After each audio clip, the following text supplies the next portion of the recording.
बहुत पुराने समय की बात है। एक माखन लाल नाम का किसान रहता था। वह किसान बहुत अधिक मेहनती था। वह जी तोड़ मेहनत अपने खेतों में करता था। इसके परिणाम स्वरूप उसके खेतों में हमेशा बहुत अधिक अच्छी फसल होती थी।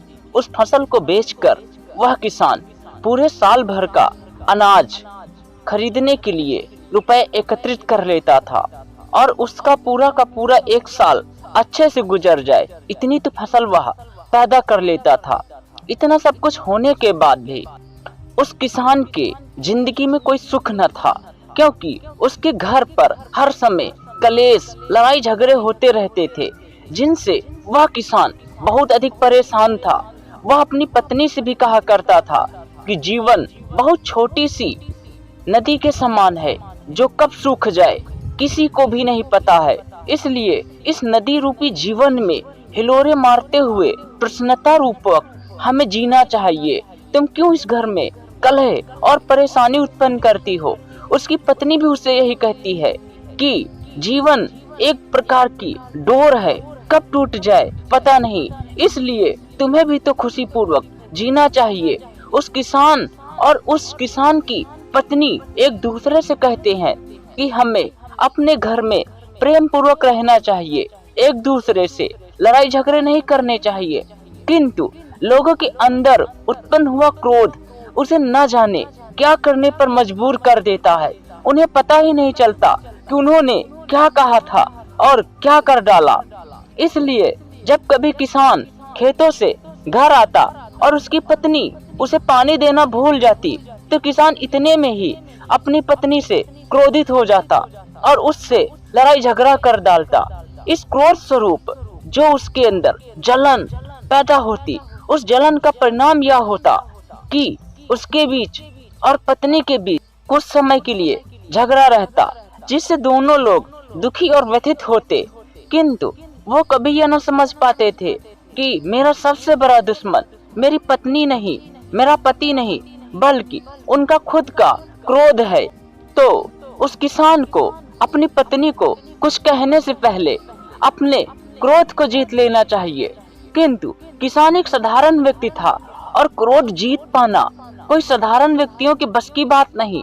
क्रोध इतना ताकतवर है जो ज्ञानी से भी ज्ञानी को अपनी चपेट में ले लेता है।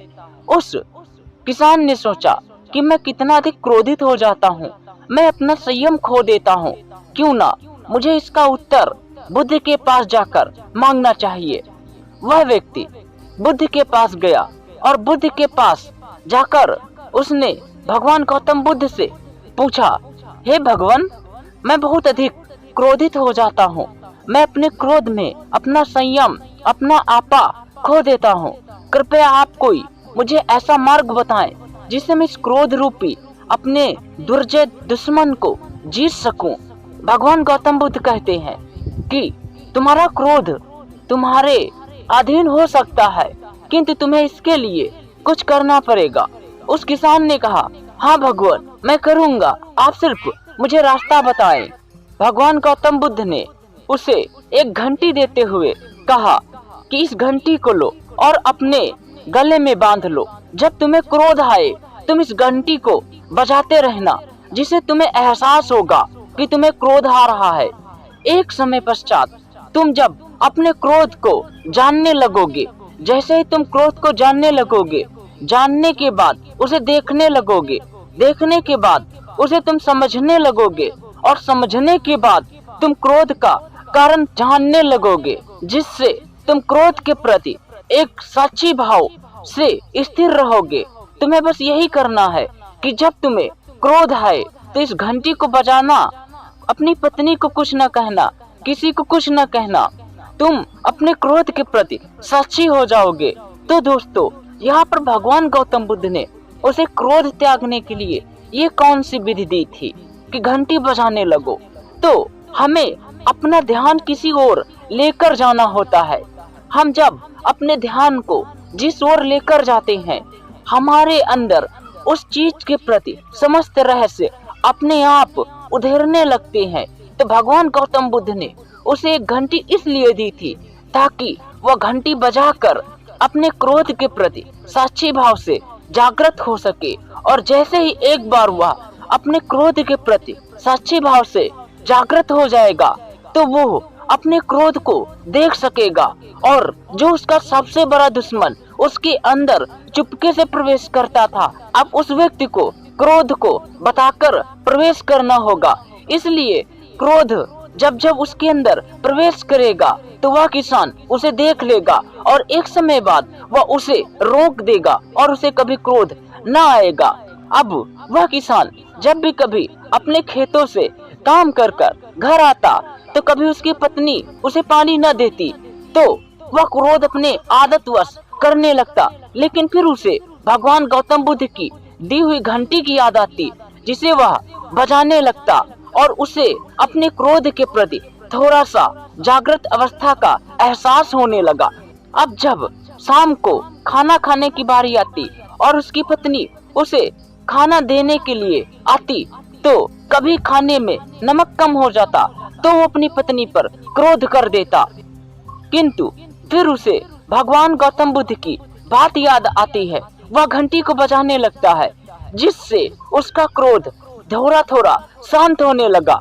जब कभी वह सुबह उठता और पत्नी से कहता कि साबुन ला दो नहाने के लिए, यह पत्नी साबुन न देती या उसकी पत्नी के ध्यान से साबुन देना उतर जाता तो वह उस पर क्रोधित हो जाता, किंतु अचानक उससे भगवान गौतम बुद्ध की बात याद आती, फिर वह घंटी बजाने लगता। उसकी पत्नी अपने पति की इस आदत को देखकर आश्चर्यचकित थी कि आखिर ये करते क्या हैं। इसलिए उसने एक दिन जिज्ञासावश अपने पति से पूछ लिया कि आप इस घंटी को क्यों बजाते हैं। उसके पति ने कहा कि मुझे जब क्रोध आता है तो मैं इस घंटी को बजाने लगता हूँ, क्योंकि ये घंटी मुझे भगवान गौतम बुद्ध ने दी थी और कहा था कि जब कभी तुम्हें क्रोध आए तो तुम इस घंटी को बजा देना। उसकी पत्नी ने कहा कि क्रोध तो मुझे भी आता तो मुझे क्या करना चाहिए। तो उस किसान ने कहा कि तुम भी एक घंटी बांध लो, जब तुम्हें क्रोध आए तो तुम उसे इस घंटी को बजा बजा कर निकाल देना, जिससे क्रोध की ज्वाला तुम्हारे अंदर टिक ना पाएगी। अब दोनों पति और पत्नी इसी अभ्यास स्वरूप एक दिन क्रोध से मुक्त हो गए। तो दोस्तों, आप लोग पूछ सकते हैं कि जब हमें क्रोध आता है तो क्या हमें भी घंटी बजानी चाहिए? तो इसका उत्तर है ना। आप कुछ भी ऐसा कुछ भी कर सकते हैं जिससे आप का ध्यान उस क्रोध की ओर जाए। जब आपको क्रोध आए तो आप पेन लीजिए और अपने हाथ में लिखने लगिए कुछ, जिससे आप जान सकेंगे कि इस वक्त मुझे क्रोध आ रहा है। जब कभी आपको क्रोध आए तो आप अपने मोबाइल में म्यूजिक बजाने लगिए, जिससे आप अपने क्रोध के प्रति जागृत होने लगेंगे। लेकिन याद रखना, जब आपको क्रोध आए तो आप जिस आदत का अनुसरण कर रहे हैं उसी का अनुसरण कीजिए और एक दिन आप अपने क्रोध के प्रति, अपने गुस्सा के प्रति जागृत हो जाएंगे। ये क्रोध आपको छोड़ना नहीं पड़ेगा बल्कि छूट जाएगा, और यही हमारी अधिकांश परेशानियों का कारण होता है। हमारी पारिवारिक कलह, परेशानी और लड़ाई का भी एकमात्र कारण यही क्रोध है। यदि आप अपने परिवार के किसी व्यक्ति से दुखी, परेशान होने के बजाय इस क्रोध को त्यागने का प्रण व्रत लीजिए तो आपका जीवन निश्चित रूप से खुशहाल होगा।